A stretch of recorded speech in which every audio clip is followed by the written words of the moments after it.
Fala galera, sejam bem-vindas e bem-vindos. Comecei agora, antes de vir pra cá, fui cortar o cabelo, que é pra ficar bonitinho.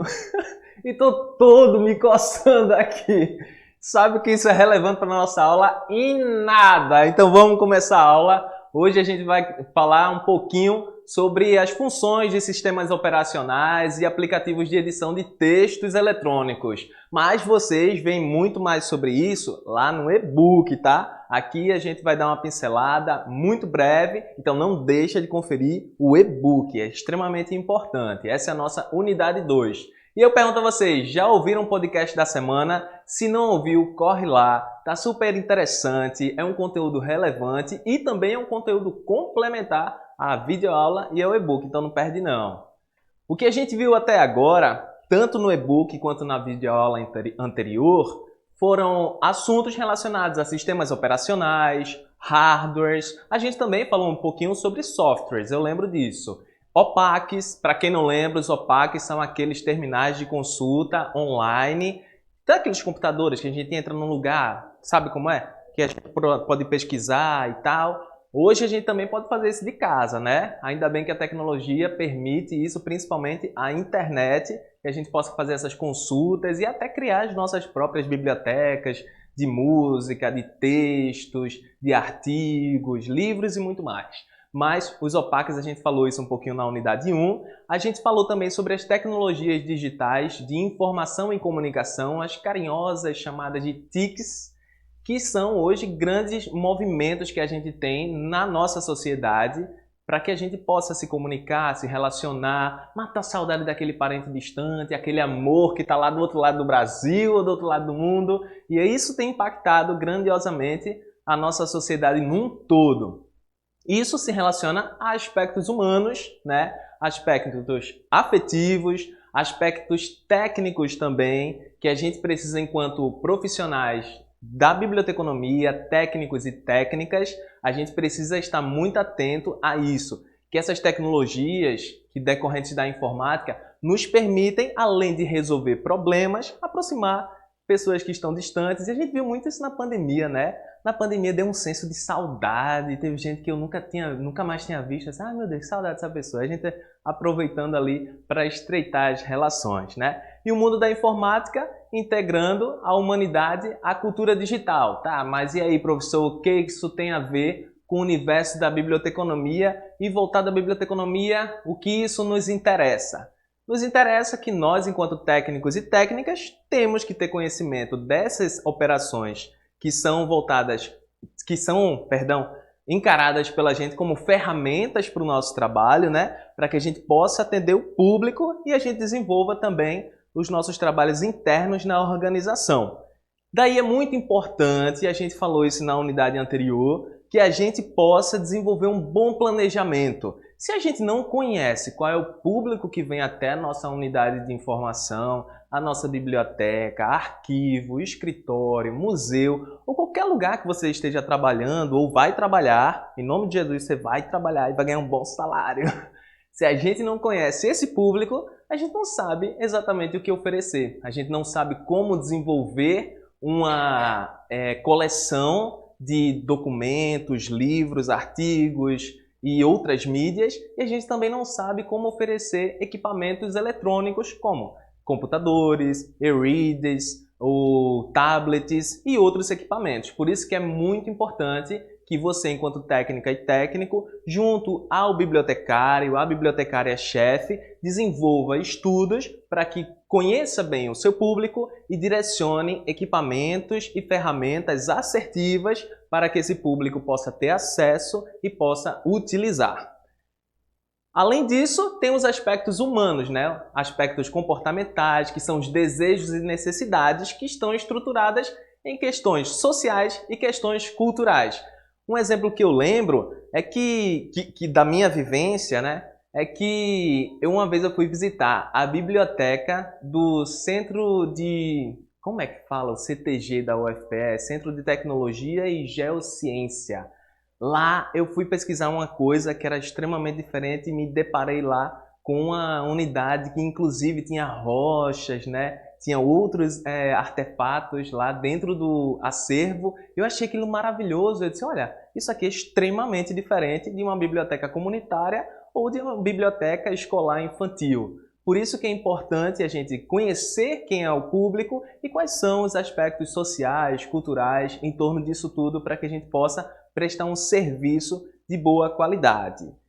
E daí, voltando para as questões de desenvolvimento de textos eletrônicos e essas habilidades que a gente precisa desenvolver, que você observa isso mais detalhadamente no e-book, por isso que é importante que se complementam. Por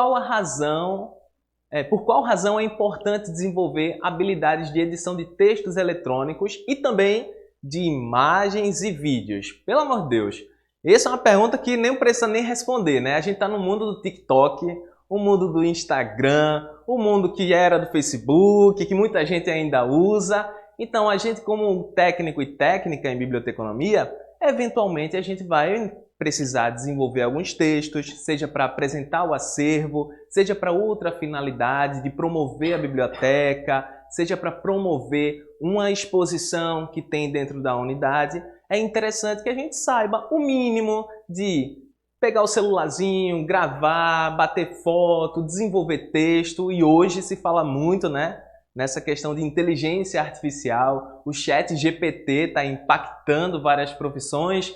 Meu Deus, minha profissão vai acabar?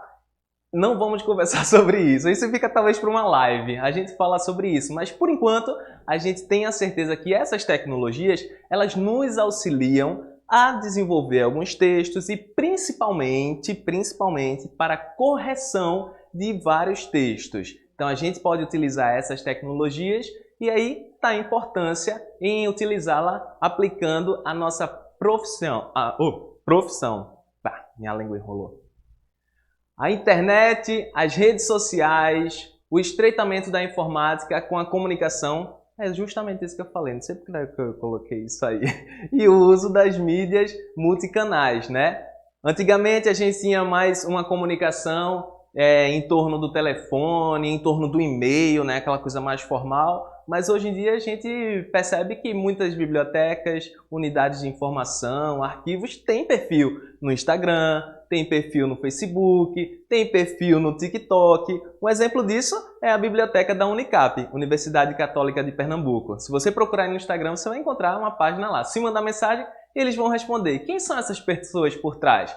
Bibliotecários, bibliotecárias e principalmente técnicos e técnicas que precisam desenvolver essas habilidades de comunicação, habilidades de edição de texto e imagens também para poder utilizar bem esses canais de comunicação. No e-book você vai verificar um detalhamento muito maior dos editores de textos. Mas aqui, falando para vocês quais são os mais conhecidos. E por que eu estou falando isso? Porque talvez isso seja questão de prova, viu? Um bizu aqui para vocês. Os mais conhecidos editores de texto para computadores são o Microsoft Word, o Pages e o WordPress. E os sistemas operacionais mais comuns para computadores que vocês com certeza já utilizaram ou utilizarão dentro das unidades de informação são o Microsoft Windows, o Mac OS X, o Linux e o Android. Eu acho mais bonito falar Mac OS X porque parece mais com a gente, né?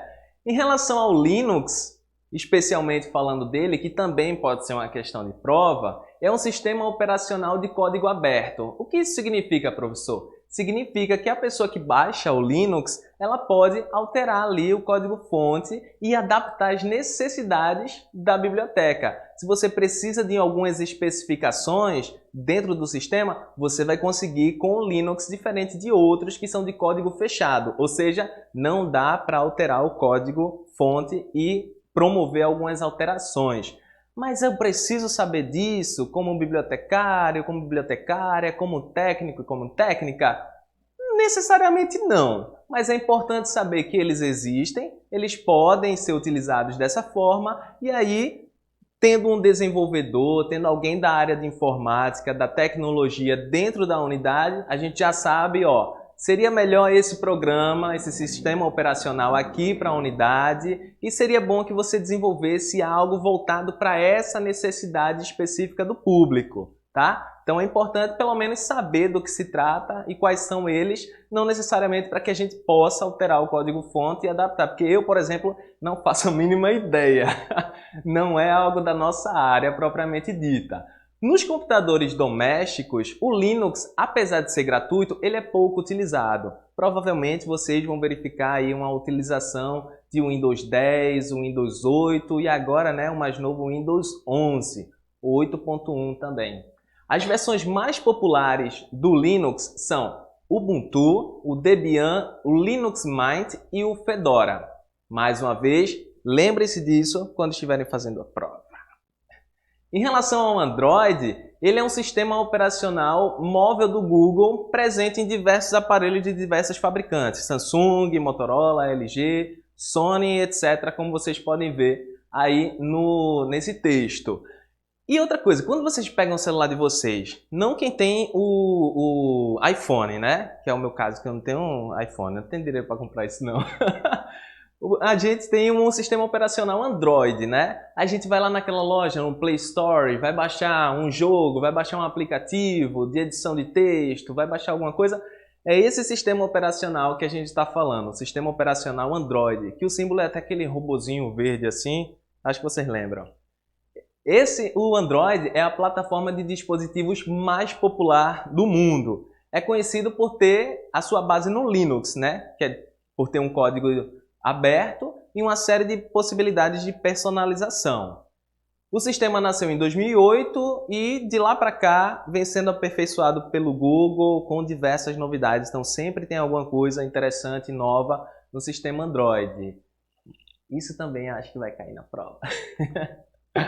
Ó, em relação aos softwares proprietários e softwares livres, que são interessantes que vocês vejam esse destrinchamento lá no e-book, mas só para explanar aqui e finalizar esse nosso micro-encontro, a diferença essencial entre softwares proprietários e softwares livres é que softwares proprietários eles precisam de uma licença de uso. Então, o desenvolvedor, seja uma pessoa física, seja uma organização, ela precisa dar essa licença para você. E geralmente essa licença é comprada, mas nem sempre. É uma questão de autorização.